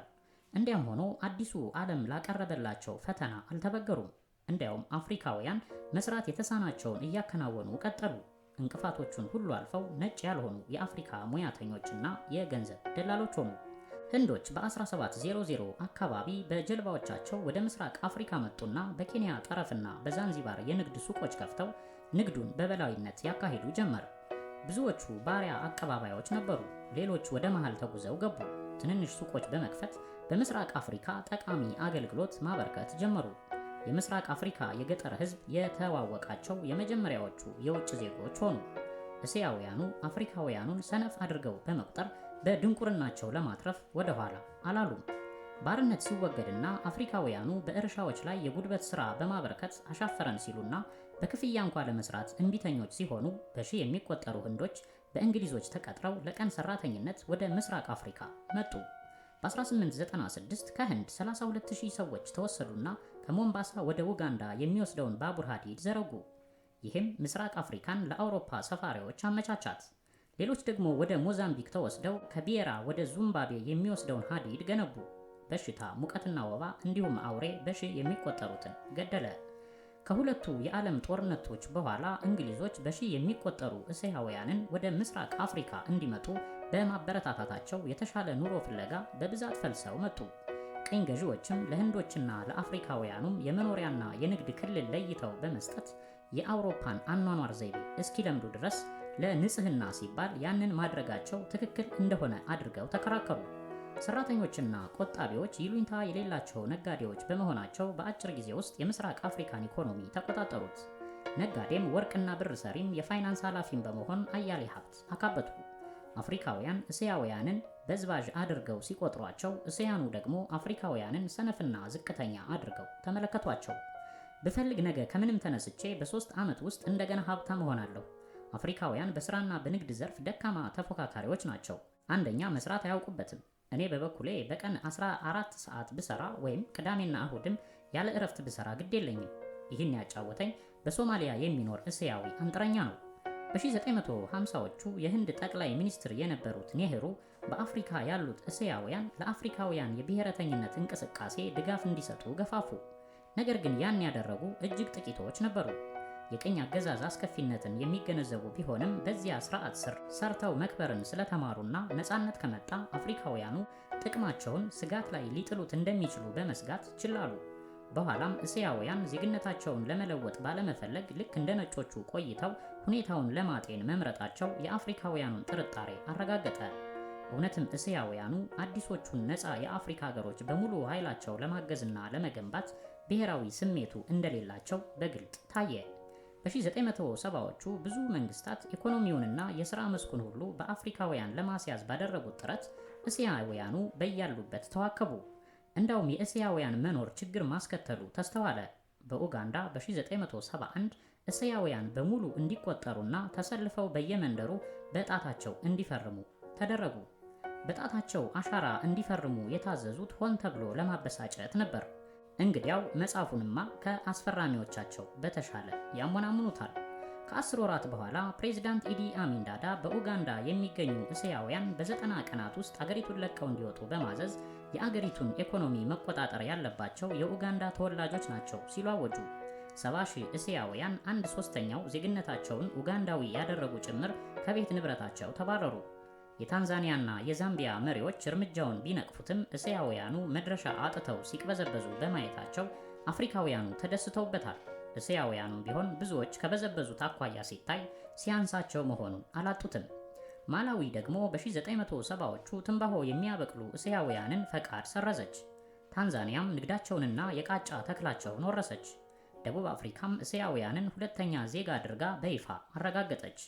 በዚያ የነበሩ 1 ሚሊዮን እስያውያን ተደናገጡ። ኬንያም የእስያውያን ንብረት የሆኑ በሺህ የሚቆጠሩ ሱቆችን ወረሰችና በገጠሩ አካባቢ ምንም አይነት ሥራ እንዳይካሄድ ከለከለች። የኬንያ የአገር ውስጥ ጉዳይ ሚኒስትር ማርቲን ሹኩኮ እስያውያኑ አገራቸውን ይሂዱ የሚል መፈክር በማሰማቱ የሕዝቡን ስሜት ሳበ። በእነዚያ ዘመናት በግልጽ የታየው ነገር እስያውያን በአፍሪካ ምንም ተስፋ እንደሌላቸው ነው። በገነቡት ሀገር ባይተዋር ሆኑ። ስለዚህም የመጨረሻ እድላቸው በአዲሶቹ ጥቁር ፕሬዝዳንቶች እጅ ስለሆነ ሻንጣቸውን ቀርቅበውና ገንዘባቸውን በውጭ ባንኮች እያኖሩ የሚባሉትን በተጠንቀቅ መጠባበቅ ሆነ ስራቸው። 1 ሚሊዮን ተኩል የሚሆኑ እስያውያን በቀላሉ የተጋለጡ ለአደጋ የተመቹ ህዳጣን ሆነው ታዩ። ዛሬ ግን ያሁሉ መዋከብና ተጽዕኖ ረግቦላቸዋል። የእስያውያኑ በኢኮኖሚው መሳተፍ ገንቢ አስተዋጽኦ እንዳለው ዘግይቶ ታይቷል። በተለይም እስያውያን በወጡበት በኡጋንዳ የኢኮኖሚ መንኮታኮት በመከተሉ አመለካከቱን አለዝቦታል። አፍሪካውያንም ቢሆኑ ዛሬ እንደዚያ ጊዜ በእስያውያን ተገፋን ብለው አይሰጉም። አንድ በኬንያ የሚኖር እስያዊ ሱኒ እስላም አብዱል ሐሚድ ያለፈው አይነት ህንዶችን የማስወጣት እርምጃ ወደፊት አይኖርም ብሎ ተስፋ እንደሚያደርግ ገለጠልኝ። የ40 ዓመቱ ጎልማሳ ሐሚድ በምስራቅ አፍሪካ ትልቅ ከሚባሉት ማተሚያ ቤቶች የአንዱ ባለቤት ሲሆን በኬንያ የሚኖሩ 200,000 እስያውያን ሱኒ እስላሞች ኮሚኒቲ አባል ነው። ይህ ኮሚኒቲ በኢኮኖሚም ሆነ በፖለቲካ ተሰሚነት ያለው በጥቁር አፍሪካ ትልቁ ስብስብ ነው። የልጆች ትውልድ ከእንግዲህ ራሱን ህንድ አድርጎ ሊቆጥር አይችልም። ቋንቋውን ለመማር እንኳን አይጨነቁም። የተሳሰርነው ከኬንያ ጋር እንጂ ከህንድ አይደለም። ቤተሰቦቻችን እዚህ ከመጡ 100 ዓመት አልፏቸዋል። እስያውያኑ ዛሬ የአፍሪካ ጎሳ ሆነዋል አለ። ሐሚድ የጀልባ አዳሽ ልጅ ሲሆን ከሞምባሳ ወደ ናይሮቢ ሲመጣ ሙልጭ ያለ ድሃ ነበር። ድህነትን ያመለጠው ጠንክሮ በመስራት ነው። እስያውያን ገንዘብ በመቆጠብ የሚያክላቸው የለም። ገንዘብ የመሰብሰብ ፍቅራችን ከአይሁዶች የሚመሳሰል ነው። አፍሪካውያን የሚጠሉን አንድም ለዚህ ሳይሆን አይቀርም አለኝ። በቅኝ ግዛት ዘመን እስያዊው ከነጩም ከጥቁሩም ሳይሆን መሀል ቤት የቀረ ነበር። የነጮች አይነት መብት አልነበረውም። የጥቁሮቹን ያህልም ጫና አልነበረበትም። የተለየ የመኖሪያ ክልል ተሰጥቷቸው እስያውያን ልጆቻቸውን ወደ አውሮፓውያን ትምህርት ቤትም ሆነ ወደ አፍሪካውያን ትምህርት ቤቶች መላክ አይችሉም ነበር። በ1950ዎቹ አውሮፓውያን ለራሳቸው ልጆች ትምህርት በዓመት በልጅ $180 ይመድባሉ። ለእስያዊ ልጅ ደግሞ በዓመት $65፣ ለአፍሪካዊ $5 ብቻ ለትምህርት ይመድቡ ነበር። በስራ አቀጣጠር እስያዊ ተመሳሳይ ስራ ከሚሰራ አፍሪካዊ 6 እጥፍ ደሞዝ ሲያገኝ ከአውሮፓዊው ደሞዝ ደግሞ በ1/3 ያነሰ ያገኛል። ጆን ካርማሊ የሚባል የናይሮቢ ሮታሪ ክለብ ሊቀመንበር የሆነ እስያዊ ደግሞ የደረሰበትን ሲያጫውተኝ ሰዎች ከ30 ዓመት በፊት በዚህ ቦታ የነበረውን ይዘነጋሉ። እኔ ከለንደን ዩኒቨርሲቲ ተመርቄ ስመለስ እንግሊዛዊት ሚስት አግብቼ በመምጣቴ በኬንያ የመጀመሪያው በጋብቻ የተደባለቀ ዘር ነበርኩ። መሬት መግዛት የቻልኩት አንዳንድ ቦታዎች ብቻ ነው። በናይሮቢ ከተማና በአገሪቱ ሰሜናዊ ክፍለ ሀገር ሆቴል ገብቼ ምግብ የሚያቀርብልኝ አልነበረም። ከቤተሰቤ ጋር ከከተማ ውጪ ለሽርሽር በመኪና ሲሄድ አቁሜ ሻይ መጠጣት የምችልበት ቦታ አልነበረም። የዘር መድሎ ስርዓት ወይም አፓርታይድ ልክ እንደ ደቡብ አፍሪካ ጠንካራ ነበር ብሏል። በ1950 ካርማሊና ባለቤቱ ጆአን በኬንያ የመጀመሪያውን የሁሉም ዘር ልጆች የሚማሩበት ትምህርት ቤት አቋቋሙ። ለነጮች ብቻ አባልነት የሚፈቅደው የናይሮቢ ሮተሪ ክለብ 2 ጊዜ የካርማሊን ማመልከቻ ውድቅ ካደረገ በኋላ በ1958 በአባልነት ሲቀበለው የተበሳጩ 2 ፈረንጆች በዕለቱ ከአባልነት ክለቡን ለቀው ወጡ። በ1980 ግን የሁሉም አመለካከት ስለተለወጠ የሮተሪ ክለቡ ሊቀመንበር ሆኖ የተመረጠው በሙሉ ድምፅ ነበር። ዛሬም ቢሆን በኬንያ የዘር መድሎ በጥቂቱ ይታያል።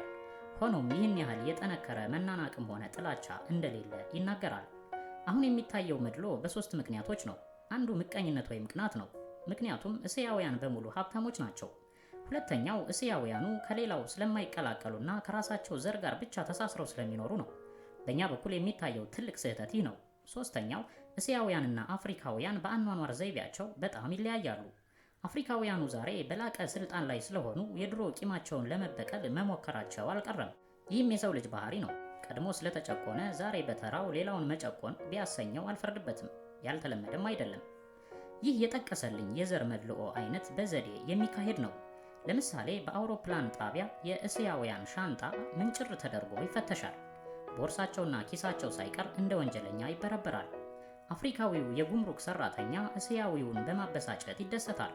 እስያዊውም ቢያጉረመርም የባሰ እንደሚደርስበት ስለሚያውቅ በትህትና የተጠየቀውን ሁሉ ያደርጋል።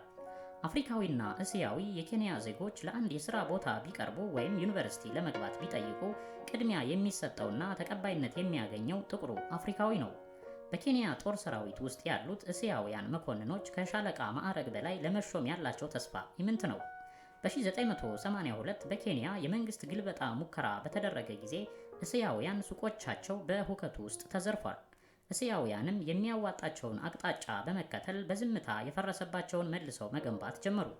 እኛ እስያውያን በቅኝ ግዛት ዘመን በመነገድና ለአውሮፓውያን በማገልገል ብዙ ገንዘብ ስላተረፍን በቅኝ ገዢዎች ላይም መራራ ጥላቻ የለንም በማለት አንዲት እስያዊት ሴክሬታሪ አወጋችኝ።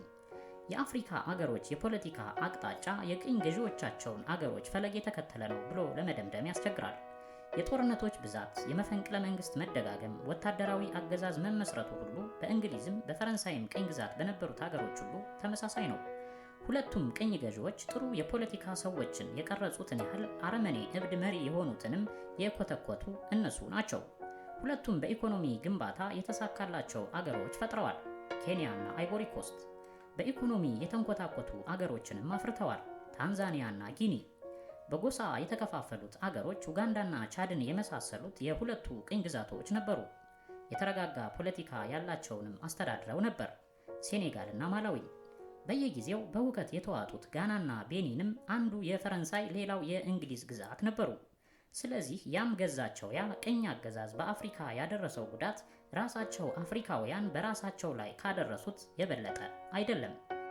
አንድ ግልጽ የሆነ ነገር ግን የፈረንሳይ የቅኝ ግዛት ውርስ ላቅ ያለና በግንኙነትም ጠንከር ብሎ የቀጠለ ነው። በባህልና በኢኮኖሚ ጠንካራ ግንኙነት መስርታ የቀጠለች ፈረንሳይ ስትሆን ከቀድሞ ግዛቶቿ ጋር የሞቀ ወዳጅነት አላት። የሴኔጋል የቀድሞ ፕሬዝዳንት ሊዮፖልድ ሴዳር ሴንጎር በፈረንሳይ የተማሩና በፈረንሳይ አገር ሚኒስቴር ደረጃ የነበራቸውና ቅኝ ገዢዋን አገር ከአገራቸው ያላነሰ የሚወዱ ናቸው። የፈረንሳይ ስሪት የሆነ ነገር ሁሉ ያደንቃሉ። የእረፍት ጊዜያቸውን ሁሉ የሚያሳልፉት ፈረንሳይ ውስጥ ነው። ይህ የሆነበት ምክንያት የፈረንሳይ ቅኝ አገዛዝ ዘዴ ወይም ፖሊሲ ከራስ ማመሳሰል ወይም አንዳንዶቹ እንደሚሉት የባህል ኢምፔሪያሊዝም ነበር። ከማዕከል ቀጥታ አመራር በመስጠትና በመጫን ለጎሳ መሪዎች የተወሰነ ስልጣን ብቻ ይተውላቸው ነበር። እንግሊዞች የመጡት ለመስፈር ሲሆን ፈረንሳዮች ግን ለማስተዳደር ነው። የእንግሊዝ መጤዎች ስዋሂሊ ቋንቋ ሲለምዱ፣ ፈረንሳይ ግን በራሷ ቋንቋ በመግዛት ተገዢዎቹም ፈረንሳይኛ እንዲማሩ አስገደደች። እንግሊዝ ከጎሳ መሪዎች ጋር ውል በመፈራረም ስትሰራ፣ ፈረንሳይ ግን ወጣቶችን ፓሪስ በማስተማርና የፈረንሳይን ባህል ተላብሰው እንዲያድጉ በማድረግና አንድ ፈረንሳዊ ሊኖረው የሚችለውን መብት ሁሉ ዜግነትን ጨምሮ በመስጠት የምሁራን መደብ ፈጠረች። ፈረንሳይ በቅኝ ግዛቶቿ ላይ የነበራት ትኩረት ባህላዊ ሲሆን፣ የእንግሊዝ ግን ኢኮኖሚያዊ ነበር። ይህን ጥቅም ለማራመድ እንግሊዝ መሰረተ ልማቶችን ዘርግታ በኋላም ትታላቸው ሄደች። ያም ቢሆን አላስወደዳትም። እንግሊዛዊ ምሁራንን ለማሰብ የተተከሉትን ሐውልቶች ሕዝብ አፈራረሳቸው። በኬንያና በዛይር የሆነው ይሄው ነው። ነገር ግን የፈረንሳይ ቅኝ ግዛት በነበሩ የምዕራብ አፍሪካ ሀገሮች የፈረንሳይ ታላላቅ ሰዎችን ለማክበር የቆሙ ሐውልቶች እንዳሉ ሲሆኑ፣ ድልድዮች፣ መንገዶች፣ አደባባዮች ሁሉ በፈረንሳይ ዕውቅ ሰዎች ስም እየተጠሩ ቀጥለዋል። ለምሳሌ ጆን ቤዴድ ቦካሳ በማዕከላዊ አፍሪካ ስልጣን ሲይዙ ያሰሙት መፈክር ዴቭ ላ ፍራንስ ወይም ፈረንሳይ ለዘላለም ትኑር የሚል ነው። በቻርለስ ደጎል የቀብር ስነ ስርዓት ላይም ተንሰቅስቀው አባባ አባባ እያሉ ሲያለቅሱ ህሊናቸውን ስተው በሸክም ነበር ከመቃብር ቦታ የተወሰዱት። ፈረንሳይ በተለያዩ አጋጣሚዎች በቀድሞ ቅኝ ግዛቶቿ ውስጥ መሪዎቿን ለመገልበጥም ሆነ በስልጣን ለማቆየት ወታደራዊ ኃይሏን ስትጠቀም ቆይታለች። ሌሎች የአውሮፓ ሀያላን ከዚህ አይነት ተግባር የታቀቡ ናቸው። ከዚህም ሌላ ፈረንሳይ በእነዚህ አገሮች አንዳንድ የቅንጦት ሸቀጦችን በማቅረብ ጣዕም ያለው ህይወት አስለምዳቸዋለች። ይህ በዋነኛነት የሚጠቅመው በዚያ የሚገኙ ፈረንሳዮችን ቢሆንም ለገዢው መደብ ጥሞታል። በማሊ ዋና ከተማ በባማኮ ለምሳሌ በሳምንት 2 ጊዜ በአውሮፕላን ከፓሪስ የሚመጣ የፈረንሳይ ምግብ መግዛት ይቻላል። ይህም አይስክሬምን ይጨምራል። ዋጋውም 1 ጋሎን $24 ነው። 50,000 ፈረንሳውያን በሚሰሩበት በአይቮሪ ኮስት በመንገድ ዳር ባሉ ቡና ቤቶች የፈረንሳይ ምግብ ማዘዝና የዕለቱን የፈረንሳይ ጋዜጣ ለሞንድን ገዝቶ ማንበብ ይቻላል። እነዚህ ምንም የሌላቸው ደሃ ሀገሮች ከፈረንሳይ የበለጠ ፈረንሳዊ ለመሆን እየቃጣቸው ነው። በቡርኪና ፋሶ ዋና ከተማ ያለ አንድ ሱቅ ለምሳሌ ከፈረንሳይ መስኮች ተቀጥፈው የመጡ አበባዎችን በመሸጥ ያገለግላል። ለማዕከላዊ አፍሪካ ሪፐብሊክ ፈረንሳይ ከአገሪቱ ዓመታዊ የ70 ሚሊዮን በጀት ግማሹን ትደጉማለች። ለስልክ አገልግሎት ትከፍልላታለች። የመንግስት ሰራተኞችን ደሞዝ 20 በመቶ ትሸፍንላታለች። በጋቦን ደግሞ የመንግስት ስራዎችም ሆኑ የንግድ እንቅስቃሴዎች የሚካሄዱት እዚያ በሚኖሩ 30 ሺህ ፈረንሳዮች ነው። ከናይጀር ወደ ሌላ አፍሪካ ሀገር ከሚደረግ የአውሮፕላን ምልልስ ይልቅ ወደ ፓሪስ የሚደረገው በረራ ቁጥር ይበልጣል። ከኮንጎ ወደ ሌላ የአፍሪካ ሀገር ስልክ ለመደወል ብትፈልግ የምታገኘው በፓሪስ በኩል ነው። በብዙዎቹ የፈረንሳይ ቅኝ ግዛት በነበሩ የአፍሪካ ሀገሮች የተለመደው መገበያያ ገንዘብ በፈረንሳይ የሚጠፈጠፈው የአፍሪካ ፍራንክ ነው። በ1958 የአፍሪካ ነጻነት ብሔራዊ ንቅናቄዎች እየጎለበቱ ሲሄዱ ቻርለስ ደጎል ለቅኝ ግዛቶች ምርጫ ሰጡ። ነጻነት የመረጡ ነጻ ወጡ፣ ሌሎች መቆየትን መረጡ። ነጻ ለወጡት ፈረንሳይ ድጎማ መስጠት አቋረጠች። በዚህ ወቅት ጊኒ ነጻነቷን በመጠየቅ በኋላ ፕሬዝዳንት የሆኑትን ሴኩ ቱሬ ጊኒ በባርነት ሀብታም ከመሆን ይልቅ በነጻነት ድህነት ትመርጣለች ሲሉ ተናገሩ። የአፍሪካ ህዝቦች ዛሬ በነጮች ላይ ጥላቻ የላቸውም። ፈረንጆችም በየትኛውም የአፍሪካ አገር በከተማም ሆነ በገጠር ለመዘዋወር የሚያሰጋ ነገር የለባቸውም። ስለዚህም ከነጻነት በኋላም በዚያው የቆዩና ወደዚያ በመሄድ እየሰሩ መኖር የጀመሩ ብዙ ናቸው። ለምሳሌ በአይቮሪ ኮስት ከነጻነት በኋላ በዚያ የሚኖሩት ነጮች ቁጥር ከበፊቱ በ5 እጅ በለጠ። በኬንያ የቀድሞ ባለ እርሻዎች የነበሩ 5000 እንግሊዛውያን የኬንያ ዜግነት ተቀበሉ። በሞዛምቢክና በአንጎላ የሚገኙ ፈረንጆች ዜግነታቸውን ለውጠው ከፍተኛ የመንግስት ስልጣን ቦታዎችን እንደያዙ ናቸው። አፍሪካውያን በቅኝ ገዢዎች የተፈጸመባቸውን በደል ባይረሱትም ይቅር ብለዋል። ለነጻነቱ የተዋጋውና የተደራደረው ዋናው የአድሎን ስርዓት ለማስወገድ ነው። ድል ከተጎናጸፈ በኋላ ከቅኝ ገዢዎች የተሻለ ሆደ ሰፊ፣ ትዕግስተኛና ሁሉን የሚያቻችል ሆነ። ለዚህ የነጮችና የጥቁሮች ግንኙነት መለወጥ አይነተኛው መስተዋት ኬንያ ናት። አፍሪካ ለመጀመሪያ ጊዜ የነጻነት ጦርነት የከፈተችው በኬንያ በ1953 እስከ 1956 የማኦ ማኦ ንቅናቄ በተነሳሳ ጊዜ ነበር። ጆሞ ኬንያታ ከነጮች እስር ቤት ተፈትተው የዘር መድሎ መወገድንና በእኩልነት ተቻችሎ ከልባቸው አፍሪካዊ ከሚሆኑ ነጮች ጋር መኖርን ሰበኩ። በዚሁ በኬንያ ጦርነት በተካሄደበት ሰሜናዊ ክፍል ዛሬ ነጮችና ጥቁሮች ገበሬዎች ጎን ለጎን በጉርብትናና በአዋሳኝነት እየሰሩ ይኖራሉ። ያለፈውን ቂም ረስተው በፍቅርም ባይሆን ያለ ጥላቻ አብረው ይሰራሉ። የዚህም አስተሳሰብ መሰረቱ ጊዜው ተለውጧል የሚለው ግንዛቤ ነው። ነገር ግን ነጮች በኬንያ የፈለገውን ያህል ስር ቢሰዱም ከእንግድነቱ ውጪ በሌላ መልክ ሊታዩ አይችሉም። ከማኦ ማኦ ንቅናቄ መሪዎች አንዱ የነበረው ሰው ፍሬድሪክ ዲራንጎ ለ4 ዓመት በአበርዳሪ ጫካ ከተከታዮቹ ጋር ሸፍቶ ሌሊት ሌሊት የነጮቹንና ድጋፍ የከለከሉት ጥቁሮች ቤቶችን በማጋየት ቀን ከእንግሊዝ ቦምብ ጣይ አውሮፕላኖች ተደብቆ ይውል ነበር። ዲራጎን ዛሬ ጸጉሩ ሽበት የወረረው ሆኖ በአንድ የአበርዳሬ ክበብ ውስጥ ይሰራል። ያን ጊዜ የመራው ጦርነት ተገቢና ውጤት ያስገኘ እንደነበረ ይናገራል። ምክንያቱም ይላል፣ ዛሬ መሬት ማግኘት የቻልኩት በዚያ ትግል ውጤት ነው። 2 ልጆቹ ኤሌክትሪኒሽያን ሆነው በናይሮቢ ይሰራሉ። ሌሎች 7 ልጆቹ ደግሞ በትምህርት ላይ ናቸው። ያን ጊዜ በየጫካው የተሰደደው ታጋይ ዛሬ ባለድል ነው። ከማኦ ማኦ ንቅናቄ በፊት ጥሩ አውሮፓዊ አልነበረም። ይሰድቡን ነበር፣ እንዳንማርም ከልክለው ቆዩ። ዛሬ ሁኔታዎች ተለዋውጠዋል። አሁን ይህ ሀገር የነሱ ሳይሆን የኛ ነው። ግንኙነታችንም ጥሩ ነው። የበፊቱን አስታውሰዋለሁ፣ ግን ቂማሊዝም። በኩኩዩ ጎሳ ባህል አንድ አባባል አለ፣ ከተጣላችሁ ካልተፋለማችሁ ጓደኛ አትሆኑም የሚል። አንድ ጊዜ ታግላችሁ ከተዋጣላችሁ በኋላ ግን ጥላቻው ሁሉ ያበቃል ይላል አባባሉ። የእንግሊዝ ሻምበል የነበረ ሳም ዌለር የተሰኘ ሰው ደግሞ ሲያጫውተኝ ይህ ሰው ያን ጊዜ ወጣት ነበር። ታዲያ 2 ጊዜ ያህል ከሩቅ አይቼው ልገድለው ስገሰግስ ግን ሾልኮ የገባበት ይጠፋብኛል። ታዲያ ዛሬ የማኦ ማኦ ንቅናቄ በዚህ አካባቢ ተረስቷል። የተረሳበት ምክንያት በከፊል ይመስለኛል አፍሪካውያን እንደ አውሮፓውያን ቂም አይዙ። አፍሪካውያን ሴቶቻቸውን አጥብቀው አይወዱም፣ ጠላቶቻቸውንም አጥብቀው አይጠሉም። የነጭ ጥላቻ ግን ለትውልዶች ይተላለፋል። አፍሪካውያን እንደዚህ አይጠሉም አለኝ። ከጦርነቱ በኋላ ዌልረም አራሽ ሆነ። ከዚያም አዳኝና የቱሪስቶቹ አስጎብኚ ሆነ። በመጨረሻም በእሱ ትውልድ የነበሩ አውሮፓውያን በአፍሪካ ለመቀጠል እድሉ እንዳላቸው ሲያምንበት የኬንያ ዜጋ በመሆን ኑሮውን በዚያው አደረገ። ዛሬ ከክለቡ ፈቀቅ ብሎ በሚገኘው ተራራ አጠገብ ባለች ጎጆ ብቻውን ይኖራል። ብራንዲ አቀረበልኝና ሬዲዮ ከፈተ። በቢቢሲ ዜና የእንግሊዝ ገዢ ከለንደን ወደ ሮዴሺያ ሄዱ የሚለውን ሲሰማ በመገረም ቅንድቡን ሰቀል አደረገ። ሌላዋ የነጮች ቀኝ ዙምባቤ መሄዷ ነው። መደርደሪያው ስለ አፍሪካ በተጻፉ መጻሕፍት ተሞልቷል። በአፍሪካ የመጀመሪያዎቹ ነጭ ሰፋሪዎች በእንግሊዝ ሀገር ማስታወቂያ እያወጡ አፍሪካ ለምናት፣ አየሩ ጤናማ ነው፣ ርካሽ ጉልበት ሞልቷል፣ ስጋ እንደ ልብ ነው፣ አትጠራጠሩ እያሉ ሰፋሪዎችን ለመሳብ ያስተዋውቁ ነበር። ይሁን እንጂ የኩኩዮዎች ትግል እየጠነከረ ሲሄድ ነጮች ተረበሹ። በኃይል እርምጃ ሊያቆሙት እንደማይችሉ ተገነዘቡ። በታህሳስ 1963 ለኬንያ ነፃነት ለመስጠት የእንግሊዝ መንግስት በስብሰባ ተስማማ። ከዚሁ ጋር በደጋው የኬንያ ክፍል 3 ሚሊዮን ጋሻ መሬት ለተተወላቸው ነጮች የሚሆን $100 ሚሊዮን በብድርና በስጦታ መልክ ለመመደብ ወሰነች። እንግሊዞች በዚያው እንዲቆዩ ለማበረታታትም በሚስጥር ለእነዚህ ሰዎች ካስፈለገ ወደፊት የእንግሊዝ ዜግነት እንደምትፈቅድላቸው በመግለጥ ለአሁኑ ግን ኬንያዊ ዜግነት እንዲወስዱ አሳሰበች። በነሐሴ ወር 1963 ከነፃነት በፊት በብዙ መቶ የሚቆጠሩ ፈረንጆች ከነ ሚስቶቻቸው በአበርዳሬ አውራጃ በሚገኝ ናኩሩ አዳራሽ ተሰበሰቡ። ጸጥታው ነገሰ። በአስቸኳይ ለቃችሁ ውጡ የሚባሉ መስሏቸው ነበር። ወዲያው ከእንግሊዞች እስር ቤት የተፈቱት ጆሞ ኬንያታ ያን ጊዜ የ70 ዓመት አዛውንት ነበሩ። ወደ መድረኩ ወጡና ከዘራቸው ላይ ደገፍ ብለው ቆመው እንዲህ አሉ። እኛ እንድትቆዩና በዚች ሀገር በደንብ እንድታርሱ እንፈልጋለን። የዚህ መንግስት ፖሊሲ ይህ ነው። መንግስት የሚሻው ልምድ ስለሆነ ከየትም ይምጣ ከየት በሁለት እጃችን እንቀበለዋለን። መሬታችሁን ማረስ ቀጥሉ። ማበረታቻና የመንግስት ጥበቃ ይደረግላችኋል። የማንቀበለው ነገር ጦም ያደረ መሬት ብቻ ነው አሉ። ኬንያ ሰፊና ትልቅ ቅምጥ ሀብት ያላት ናት።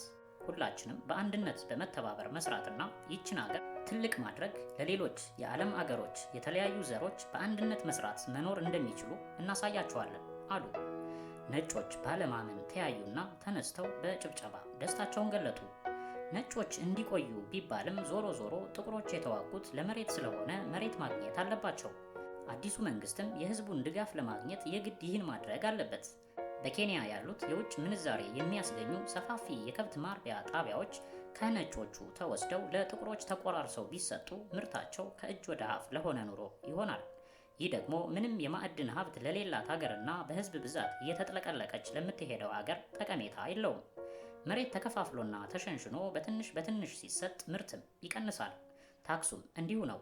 በ1975 ኬንያ ለራሷ የሚበቃት ስንዴ ታመርት ነበር። በ1980 ለህዝቧ ቀለብ ከሚያስፈልገው 2,800,000 ኩንታል ስንዴ ግማሹን ከውጭ መግዛት ነበረባት። ይህን በማጤን የናይሮቢ መንግስት ኬንያ እንድታድግ ከተፈለገ መሬት ማከፋፈሉ ቀርቶ ነጮች እንደበፊቱ በስፋት እንዲያርሱ መደረግ አለበት ይላል። ነገር ግን የመሬት መጣበብ ትልልቅ እርሻዎች እንዲሸራረፉ ማድረጉ የማይቀር ነው። በዚህ አይነት የመኖሪያ ቤት ችግር በከተማ ያለውን የነጮች ሰፊ ይዞታ ማስለቀቅ ያስገድዳል።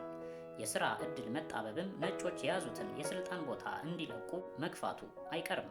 ዛሬ አብዛኛዎቹ አውሮፓውያን ልጆቻቸውን አውሮፓ በማስተማር ካደጉበት አካባቢ ለተለየ ህይወት እያዘጋጇቸው ነው። አንድ ሰፋሪ ነጭ እንደነገረኝ ልጆቼ አፍሪካን ከሚገባው በላይ እንዲወዱ ለማስተማር አልፈልግም አለኝ እያለ ይቀጥላል። ቀጣዩን ክፍል በተከታዩ ክፍለ ጊዜ ይዘንላችሁ እንቀርባለን።